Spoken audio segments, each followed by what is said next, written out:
Yeah. So, the third season of Bones first ran from September 2007 to May 2008. Our favourite forensic anthropologist, Dr. Temperance Brennan, played by Emily Deschanel, is back, once again backed up by FBI agent Celie Booth, played by former Buffy actor David Boreanaz. Once again, the team that they work with, including Michaela Conlin, Eric Milligan, Tamara Taylor, and TJ Tyne, as Angela Montenegro, Zach Addy, Camille Sarayan, and Jack Hodgins. They have to solve many different murder investigations based purely on the bones. This particular season was 15 episodes long, and it involved them encountering a lot of very odd cases, including a motorcycle rider whose remains are found in a mud pit, an upcoming basketball player who ended up being crushed under the bleachers, a soccer mom who's ends up being burned alive inside her car, and even one point where Booth and Brennan ended up holding a baby after a mother was found pretty much mangled inside her car while her baby was found up in a tree. Yeah, it's pretty much out there. But this series also introduced a new character for the team, Dr. Lance Sweets, played by John Francis Daly, a psychologist who was brought in order to kind of help Booth and Brennan kind of deal with their issues, kind of learn how to work better together. Now, I will admit, I did miss Stephen Fry's character of Dr. Gordon Wyatt, who had been in season 2, but you know what, I know he comes back later on, and you know what, John Francis Daly as Dr. Lance Sweets, he was a pleasing replacement. I do also know that Sweets later on does end up leaving the show or being killed off at one point. I believe he was on Looper's list of why these TV characters were killed off, but you know what, for the time being he's here, and I think he did a good job. Now, this particular season is different from the two previous ones, as they also have two overarching plot lines that hang over the whole of this series. One of them is at the end of season 2, Hodgins and Angela were getting married. However, it was revealed to them that they can't actually get married because Angela is technically already married, and just she never she wasn't aware of it, and they have to go through a whole thing in order to try and get her divorced from her last husband in order for her to marry Hodgins. Now, while this ultimately isn't solved within season 3 itself, it does overhang, and they do manage to do some good stuff with it. The other overarching plotline is while they are constantly going about trying to find the various murders and trying to find the killers of various people, they also have to deal with another killer. And this one gave arcs over the entire season, which they refer to as the Gormagon Killer, who seemingly kills people and then steals bones of theirs or parts of their anatomy and seemingly eats their flesh, which is rather disturbing to watch, but it does lead up to some very cool stuff.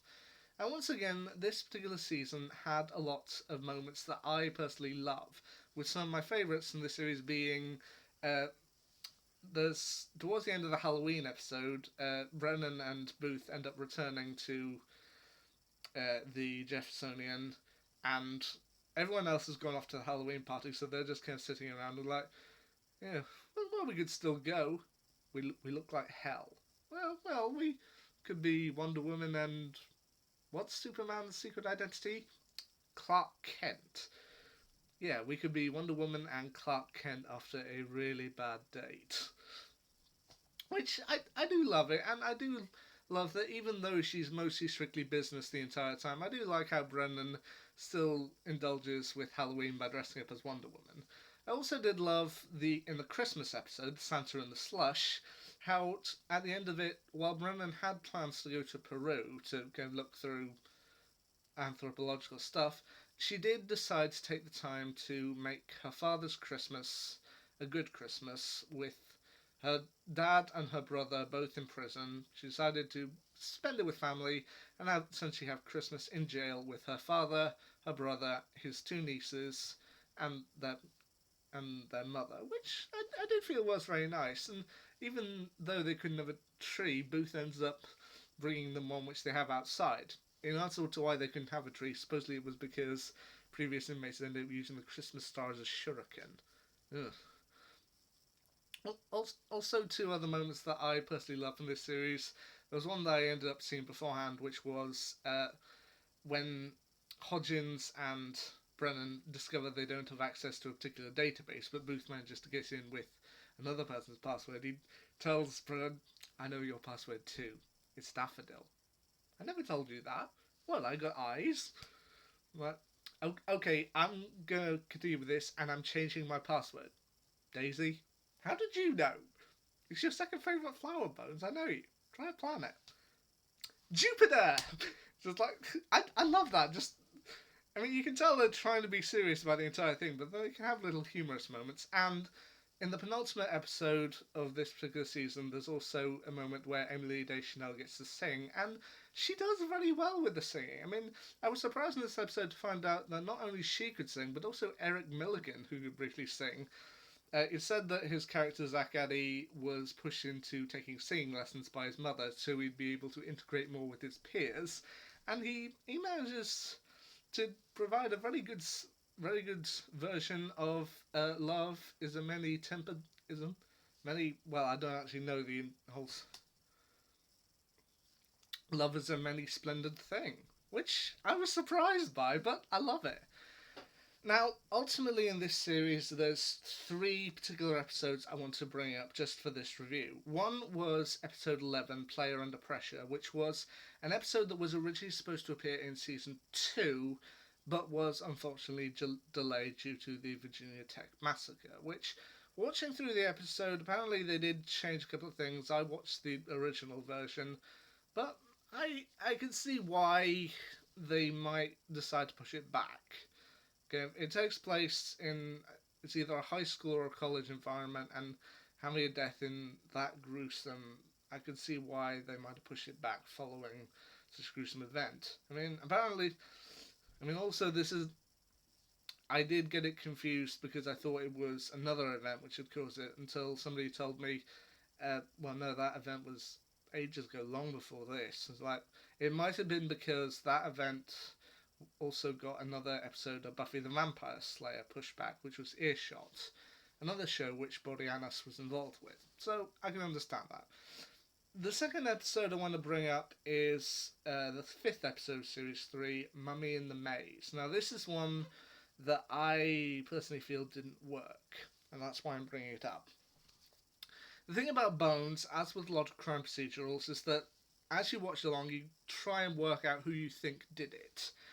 And most of the time you can see what you can either work out who did it, or when you find out who eventually did it, you're like, oh yeah, I can see that.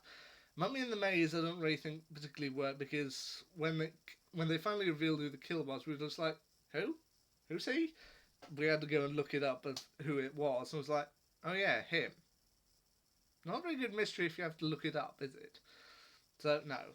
And the final episode that I want to talk about is, I think, my personal favourite from this series, episode 9, The Santa and the Slush, which they have to figure out the death of a shopping centre Santa when he's found down a drain.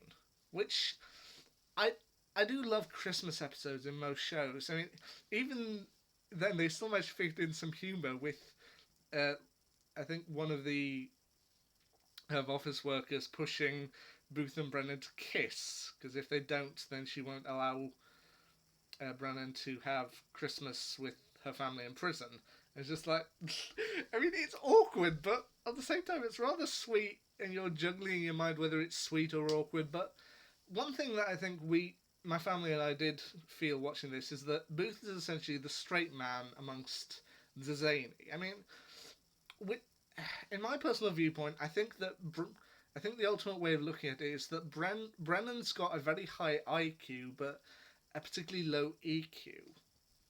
Now, for those who might not know, what that essentially means is some people are better at have a higher IQ, and that they're able to work out the problems presented to them but they have a lower EQ in that they can't always tell when people are emotionally upset or how can't necessarily read emotions that well. Which I think she and Zack, I think, have higher IQs but lower EQs, whereas Booth, I think, is in the other direction. And we think that all the others have this to certain degrees. I mean, Hodgins is weird. We've granted that. I think the most normal out of all of them would probably be Cam, played by Tamara Taylor. But at the same time, they've all got certain levels of it, and yeah. So overall, series three, season three of Bones. I'm glad I came back to it, and it looks like they got some big changes that they were doing for season four, with ultimately the departure of Eric Milligan as Zack Addy. Now I won't reveal what happened to him, just out here for anyone who does want to check out the series, but it looks like they were going to change things up and even bring in new characters. Even one played by Eugene Bird, who went on to play Andy Diggle in Arrow. So I would like to go on to series 4 at the minute, but season 3, another step up. I'm glad I saw it. Anyway, that's what I'm going to be reviewing next. Well, all I'm going to say about that is somebody save me. I don't care how you do it, just save me. You'll probably work it out. If you can't, well, I'll see you there. See ya.